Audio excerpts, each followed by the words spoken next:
So what do these people need to get started? Why aren't they starting? We all know the answer is fear. But the difference with you guys or me or anybody who's followed through is we're more afraid of what life would be like if we don't follow through than the person who's willing to settle for what they got and kind of hope it'll change and maybe purchase something for the moment and then not follow through on it. It's almost like people, overachievers, have a little more fear. They're a little more afraid of missing out. They're afraid of not being there, or they got a strong enough reason to follow through. So I'd say if you're looking at home, you want to give somebody some value, go, where do I start? I'm sick of this. That's a damn good place. That's probably why they bought the product in the first place, but now they're not. From that for just a minute. What's that? They bought the product to escape from that state. Just for a moment. Yeah. So, because well, guess what? What makes people excited is progress. You don't have to be at the goal yet to feel alive again. You have to make progress. And the first step to progress is making a decision and buying the product. But then they don't do the second step, which is open the damn thing up. I think another powerful distinction that you're hitting on here is the fact that a lot of people that have breakthroughs in their lives, like including Frank and I both in different, success stories, situations, whatever you want to call them, is that, people typically hit rock bottom before that must is a reality. You're right. So, in thinking of that, because a lot of things as well, like we hear in marketing, like if you had a gun to your head right now and you had to make money in the next, 48 hours, what would you do? And that really resonates with people. But so I just wanted to bring this into the conversation because I think a big part of the market of all these people aren't people that have their backs completely against the wall yet. That's right. Okay, so they're not in a must situation yet. They're in a desire situation where they're okay in their lives. They do have big dreams and ambitions. They do want greater things. But it's not pushing them yet to the point where they will do what it takes to master have the something. must. So what do you think? How do people go from not having their backs against the wall when they have no choice to say, I'm totally sick of this, to conditioning their minds to go from their situation where they are, which may be okay, to getting something greater? Well, think about this. What pisses you off and what excites you is all relative. $300 a week, no, $2,500 excites him more, that memory to this day, than even the $1 million he did in his first 24-hour version, right? Or you breaking the 4 minute mile, $1 million, that must have been out of your mind. Tell me about that for a second. What did that feel like? You make $1 million in 24 hours, nobody in history of the internet's done it. Euphoria. It was unbelievable. What was your? It wasn't even about the money. That's exactly right. That's exactly right. It wasn't really about the money. No, it wasn't. I wasn't thinking like, oh, that's how many cars I can buy. No. It just wasn't. It was just breaking through like another barrier of progress. So at that point, it wasn't about your back to your wall.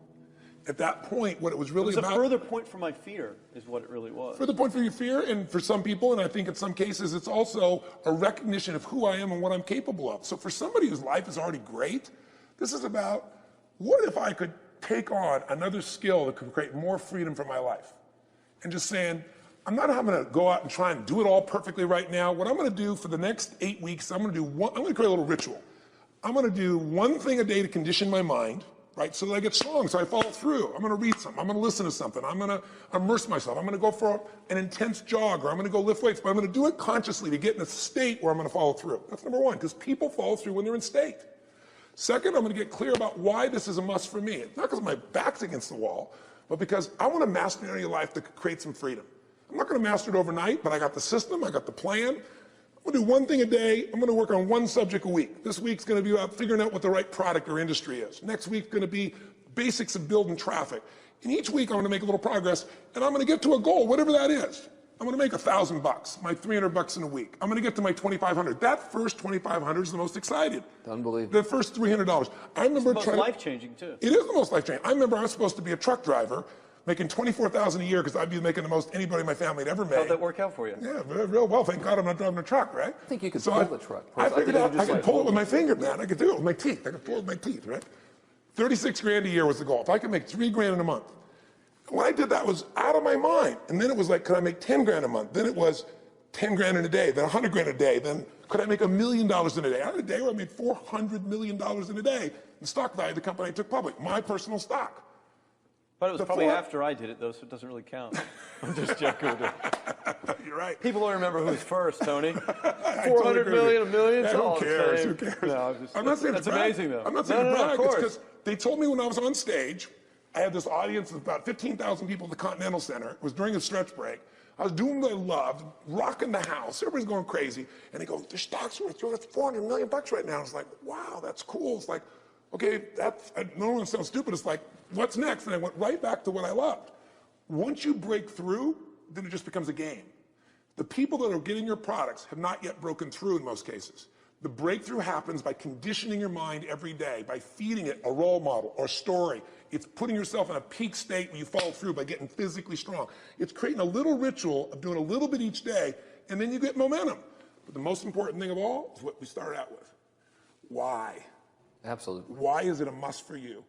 It doesn't have to be you're against the wall, but it has to be something you're hungry for, because the only difference in people is hunger. And if you're not hungry, get around people that are hungry and something will hit you. You watch a conversation, you get around people that are doing better, and all of a sudden you start going, my life sucks. I remember I went to a guy in LA. He's one of the most multi-billionaire guy, I'll never forget. And I lived in the Del Mar Castle, and I was really proud. That was like the symbol of me having taken myself from being poor to providing for my family this great place. It's built from castles in Europe overlooking the ocean, not far from you. And I went to this guy's house. He's a billionaire. He took me down to his wine cellar. I don't even drink wine. Went through this whole thing. At the end of the night, I was depressed. I lived in the Del Mar tenement, as far as I was concerned. I really was. I was like, I live in a crappy place, and all my standards changed. All of a sudden, I wasn't willing to settle for living that. All of a sudden, my back was to the wall in a different way, because as a man, I knew I was capable of more. So people can change their standard by getting around where it's better. People can change their standard by getting associated what's true, like the bills they got to solve, the problems they got to do it. Or they can do it because they're excited, because it's something new they want to take on. Everyone's different, but they got to find the why, and they got to come up with some daily rituals to get them going, and just do a step at a time. That's where you get momentum. Awesome. That is awesome. So, think about what's the holy grail between somebody taking action or not. It's one word: certainty. When somebody is absolutely certain, the common word is believe, right? But you can believe at a general level, or you can believe with certain. When you're absolutely certain that if I do this, it's going to get that result, and that result's going to change my life, you'll do it. When you think it absolutely is not going to work, you're never going to do it. The middle no man's land of maybe it'll work, maybe it won't, that's the piece that kills people, right? So if it's a must for you, you got to make it work, right? In our case, right? That's an example.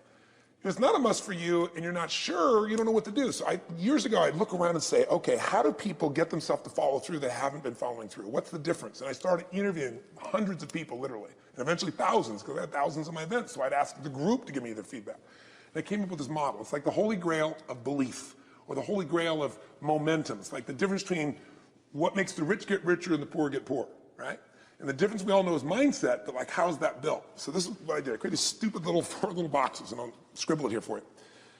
You think about the first thing that determines whether you can do something or not, and I put that in this first box at the top here on the left side. It's potential. Like, what's the potential of a human being? Like, when you guys started, you proved something no one had done in history. You ran the 4-minute mile, right? For golly knows how many centuries, they're trying to run a 4-minute mile. Roger Bannister does it. Remember? How did he do it? You did it in this industry, right? You made $1 million in a day. No one had ever done that in history, right? After you did it, a bunch of other guys are doing it because it became possible. Roger Bannister didn't just go physically practice. He made a shift in his head. He practiced in his head because he could never achieve it physically, so he had to change in his head first so that the result became certain enough he believed it, and then his body got him through. After Roger Bannister ran that 4-minute mile, within 2 years, 37 people ran a 4-minute mile. Wow. When no one in history had ever done it. Now here's how it works. The potential for anybody getting your product is extraordinary. They can do what you've done as much, more or less. They can do whatever they want to do. The potential's there. The market's proven that. Whether or not they tap into potential has a lot to do with what action they take, which is the question you came to me with, right? Like, God, they all have potential, but they're not taking action. And we all know that the action they take is going to determine the results they get.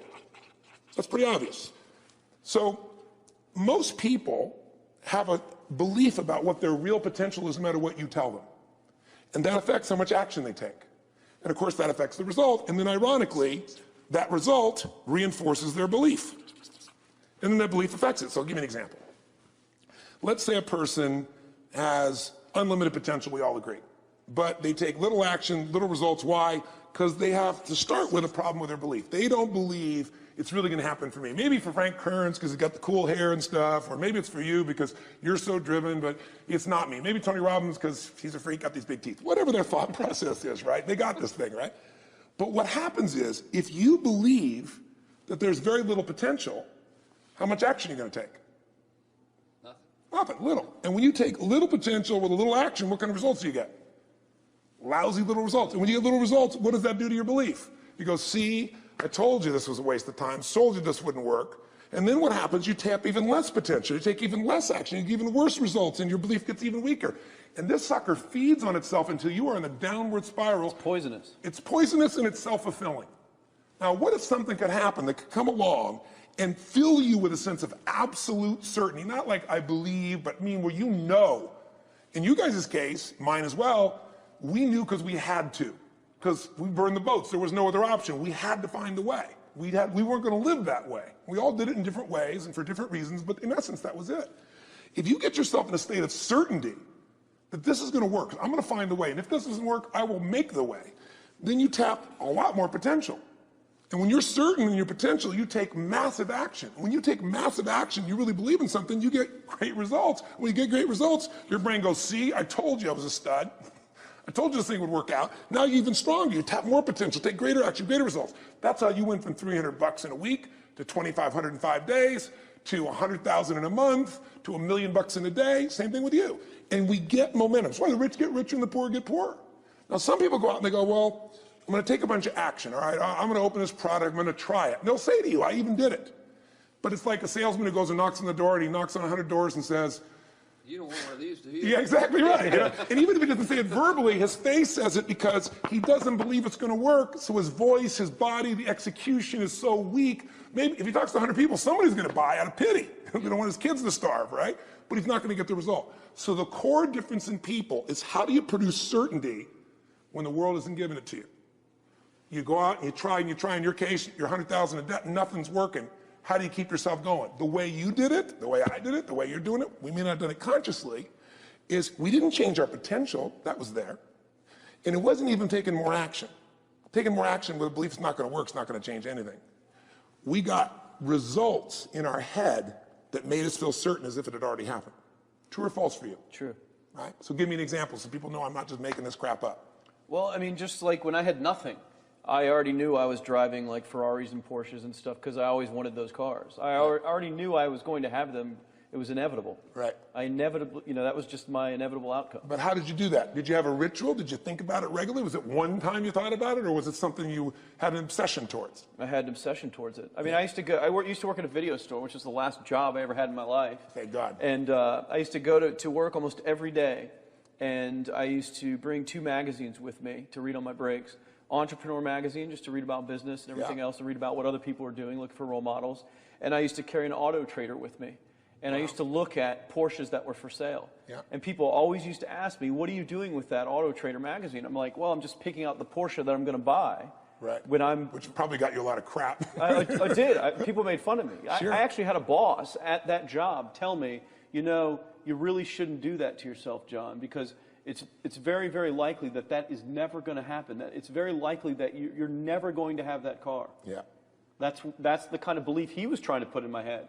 And I was like, no, you don't realize that it's inevitable that I will drive here sometime in the near future with that car when I'm not working for you and drop movies off for you to put back on the shelf. And that actually happened. And it was one of the most fulfilling days of my entire life. And the great thing was when I pulled up in this car, I was in my mid-20s. Yeah. A car that most mid-20s. What kind of car was it? It was a Porsche 911 Turbo. It was a convertible and everything. It was a beautiful car. It was what I always dreamed of having. But, for a few years, I always circled the ads of which ones I was going to buy. Well, when I finally got it and I pulled up at the store, I had all these people, some people that were still working at this $7 an hour job were there years after I left. And I'll never forget this, even the boss and stuff, and the reaction of the people was like, wow, that is awesome. Yeah. Is that your dad's car? And all I said to them was, not exactly. Good for you. And I just smiled and just left. But it was, it's the weirdest thing, but I just knew it was going to happen. But you knew it because I conditioned myself to you did it over and over again. Yeah. When I was in high school, I was not a popular kid, but I was passionate and intense, and I'll never forget. Some particular girls gave me some crap, and a guy too. And I wrote in their journals or their annual yearbook at the end, I wrote, someday, I said, you treated me like hell. Someday I'll be rich and famous, and you'll be an effing truck driver. And you'll be sitting there, I'll be with with this beautiful woman of my life, rich, and you'll be watching me on television thinking, you wish you would have treated me better. I actually wrote this shit in people's annuals because I went to a 10-year high school reunion when the people showed me this stuff, great. right? But it's like, I burned the bridges, baby. I was like, this is how it's going to be. So I'll give you a perfect example of this. You know, they did studies, many have been done at this element, where they want to say, how much does the mind affect performance? So take basketball. I've worked with a lot of NBA players and turned them around. And one of the problems many of them have is they'll choke on the free throw line. You know, well, everybody knows in that case, if you normally shoot really well and now you're not, something's interfering. Something's getting in front of your state, some uncertainty, right? Obviously. So they take a group and say, we're going to make them better. How do you make somebody better who has got this mental block? So they take a group of guys, and they're going to do free throws, and they do one group where they just practice for 6 weeks. Totally intense practice, and I forget the number of free throws, but they got to do this many free throws every day. Take a second group, and they have them not practice at all. Obvious. And they take a third group, and they don't let them touch a basketball. All they do is have them practice in their mind, but the key is, it's not practice makes perfect, it's perfect practice makes perfect, as corny as that sounds. So these guys see themselves making the shot every single time, conditioning their mind and body that it's perfect every time. They're not interrupted by a reality that would screw with them. So at the end of 6 weeks, they tally it up, and now they give them a test to see who has the highest free throw percentage, success. What do you guess it's going to be? Well, the obvious person says, obviously, it's not the guys that didn't practice, but which one is it, the mind, or is it the ones that actually practice? I'm assuming the mind. Yeah, you would assume it because it's true. Right. You intuitively know the truth, that practicing's not enough. It's getting yourself so certain so many times that now when you go to do it, there's no hesitancy and you execute.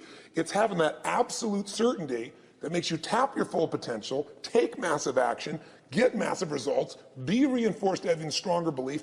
This is what makes somebody a star at anything.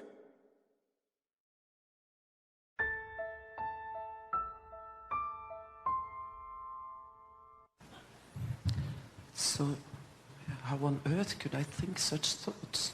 Because you were stuck in a fear place, and when people get in fear, they focus on significance and certainty. And those are both important human needs, but they should only happen after we first love. And then the significance is a beautiful significance, the significance of wanting to give significantly, love significantly, contribute significantly. And then certainty lasts because it has the vibration of love in it, not the vibration of control in it.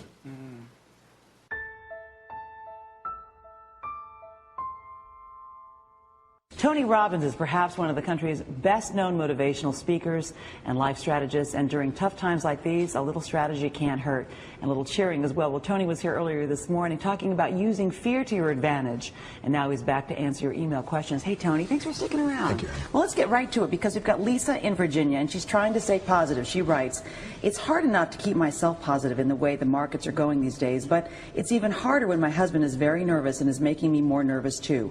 How do I deal with the situation when I'm having to keep both of us from worrying too much?" I'd say the first thing you got to do is educate yourself. And what I mean by that is educate yourself about people who've done well in these tough times. Because it's happened before. I mentioned earlier Sir John Templeton, the greatest investor of all time. He made all of his money when markets were crashing. And so I put him on our site, thepowerofcrisis.com. And you can go watch that. Let your husband watch it. You watch it and educate yourself. Second thing is, I've been coaching for 16 years now, one of the top 10 financial traders of all time. He's an amazing man. He writes me every single day. I coach him once a week or once every 2 weeks. So I called him last night because this is a man who in 1987, when the market crashed, he made $500 million that day when everybody's afraid. So let me tell you what he said. He said two things. In the short term, he predicted what was going to happen today. He said, I think we can have some rallies, but he said, I don't think it's the bottom yet. In fact, I think it could go down another 20 to 30%, could even be 40. Now, a lot of people hear that and freak out. Yeah, but that's not very uplifting, Tony. No, but it is. Robert Prechter is a man who's a friend of mine also. He wrote a book in 1978 where he said the biggest bull market's coming when we were at 800. It's gone 14 times that on the Dow. I called him up and he said, look, Tony, think of it this way. Stocks that were $50 are now selling for 10 or even 5. There's a great chance, based on what happened in the 30s, even what happened in the 70s, some of those will sell for $5, they'll go down to 1, or even 25 cents. But here's what happened in the 30s and in the 70s.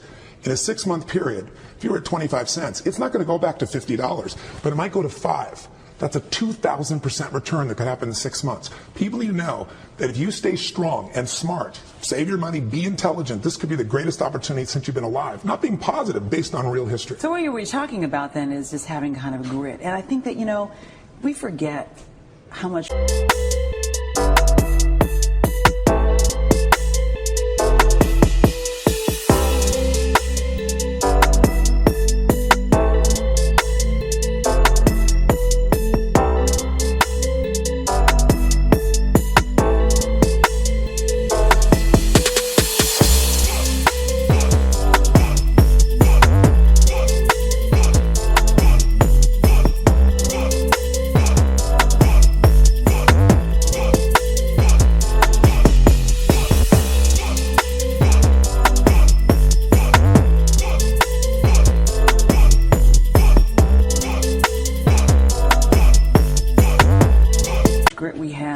I agree with you. Especially because we get so comfortable in the life that we think is going to always stay the same. That's right. And what we have to remember is we are human beings who have tremendous grit. And in this country, we've proven that. And it's tough. Now, it's hard, however, to explain this to your children. We've got a good question here from Hannah. She's from Massachusetts. She writes, my children watch the news every morning. How do I make sure that they know what's going on in this crisis, but don't get them scared about their lives and our family's welfare? This is a big issue. It's a great question. I think you have to understand what we flood ourselves with, we experience. And right now, if you turn on the television, it's bread lines and people saying sell everything, and they even may be right, but for your children, they need resiliency. They need to know there's a compelling future. And the best way to do that, frankly, is not just to protect them, but to show them examples of people that have been through it all. So Casey, who was on your show today, you know, this young man lost his arm, and he's as happy as he can be, totally excited about his life and trying to help other people. So again, I'm not just plugging it, but I created this community called thepowerofcrisis.com. People go there from all over the world, and they share their stories. They were raped and they transformed. They lost everything financially. And at the end of it, they'll tell you how I'm better today. If I know at the time I didn't want it to happen, but if it hadn't, I wouldn't be who I am today. I'm happier, I'm stronger, I'm richer inside. And I think if kids hear enough examples of like that, it starts to stick. Whatever you feed them, they're going to experience. You've got to feed them those great examples. My dad always told me that tough times are going to make you stronger. That's right. That's always the thing to say. Okay, Roger from New York, he worries that his own worry has gone beyond his control. He writes, what do I do when I feel the fear paralysis that happens when my mind starts to run wild? It seems like there is a cascade of doom and gloom thoughts, and I can't seem to take any action. I just worry. You know, people who are not used to having that emotion are having it these days. Well, we've all had it at different times of our lives. We just forget. And I think what he has to do is, what's a time in your life that you had an enormous crisis, but what pulled you through? Again, we have people go through on that site and answer 5 questions. And what it basically does is help you figure out, where was this crisis before? You may have even forgotten about. What pulled you through? What belief? What strategy? What experience? Who helped you? What triggered you? And then what did you do that made that shift? But I would also say, remember one affirmation, if you would, in your mind and your body. Own the fact that money is not your life. This is just money. I mean, when I was told I had a tumor in my brain, later on, years later, when I thought I might lose my wife to cancer, I'm going to tell you something. Money doesn't matter at all. But when we get focused on what matters most, we're there. So I mentioned earlier, getting physical is really important because fear is a physical thing. So if you sit around and think about it, not just exercise, going for an intense run, lifting weights, something that pumps the blood and oxygen through you, because when you do that, your entire psychology changes. You see the world through a different place. So I'd say it's contrast of other people's great stories. Model the best that's in you. When have you been through these things before? You've been resilient if you're honest with yourself. And get totally physical and make that a ritual for you. And then you'll start to look for role models of how to turn things around. Can I add one? Yes, please. Hug people. Oh, I love that. Well, come here. Come here. Hug people. And just, you know, and embrace human beings who are all around you, and make sure that you're a good friend so that they can be a good friend to you, and you'll feel better. I think the most important thing you do is get outside yourself. If you go out to try to help somebody else, we have a basket brigade, and we feed 3 million people a year at Thanksgiving from all over the world. It's because somebody fed my family. When you go out and help somebody else, you realize you have no problems. You realize how lucky you are. And you feel like you have something to give. And we all need meaning in our life. We don't want to just get. The life now is about what can you give. That's what will light you up. Tony Robbins, I'm feeling lucky because I got a hug from you today.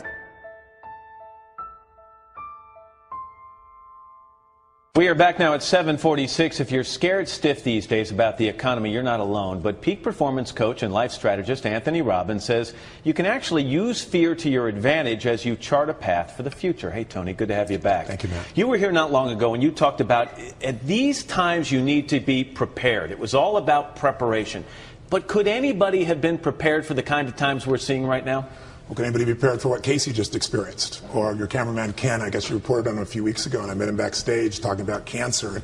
We have to prepare ourselves psychologically and emotionally because the world has changed forever. We have gone through a transition to winter, and it's affecting everybody. I'm getting thousands of people emailing me, coming to the street and saying, what do I do? What do I tell my son or my daughter? Or am I going to have a future? And the interesting thing is it's the only time since 9/11 that I've seen in my lifetime where everybody's affected, the billionaire and the barber. We're in it together right now. So for the person who has seemingly lost half of their retirement account, they're not sure they can pay their mortgage, they certainly can't pay for gas on a daily basis, what do you tell them? Concrete advice to do now.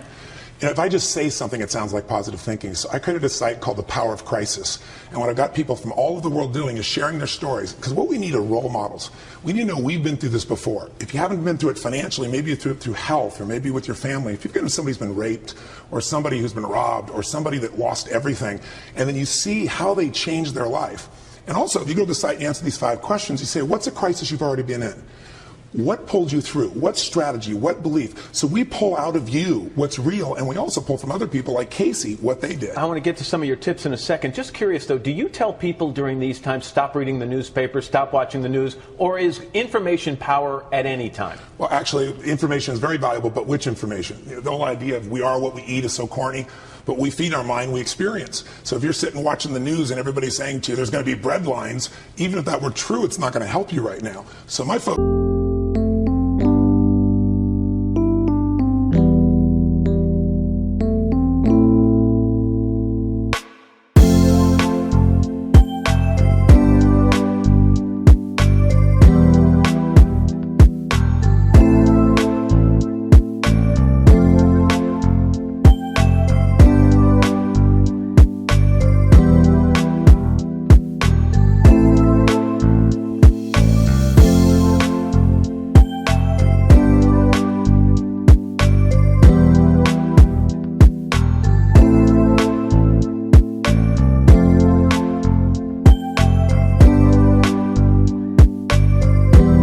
Is first, you got to make a decision about. When I sitting back with Casey, I said, tell me something. How'd you get through this? And he said, when I was in the hospital, the first thing I did is I decided this was not going to beat me.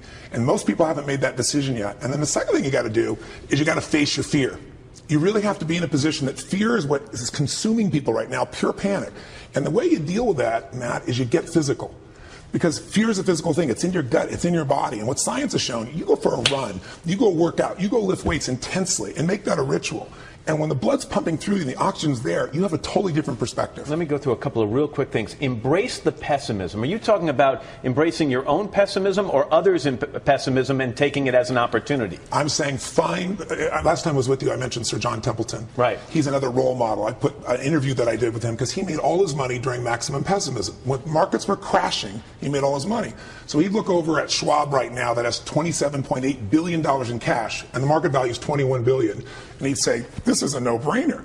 So what I really want people to do is see how to model that. So I put my interview on thepowerofcrisis.com so you can learn from Templeton himself how to change, how to use pessimism to your advantage. And lastly, in about 30 seconds left, you said something else to me last time. You said this is a great time when you're hurting personally to go out and offer help to other people. Not only do you help that person, but it does something for your own psyche as well. Casey did that. Ken did that. I tell people that this is the most important thing to remember. The season's changed. The last 2 decades of our lives have been about position, materialism, some extent greed for many people. And that's kind of like what it was in the Roaring 20s.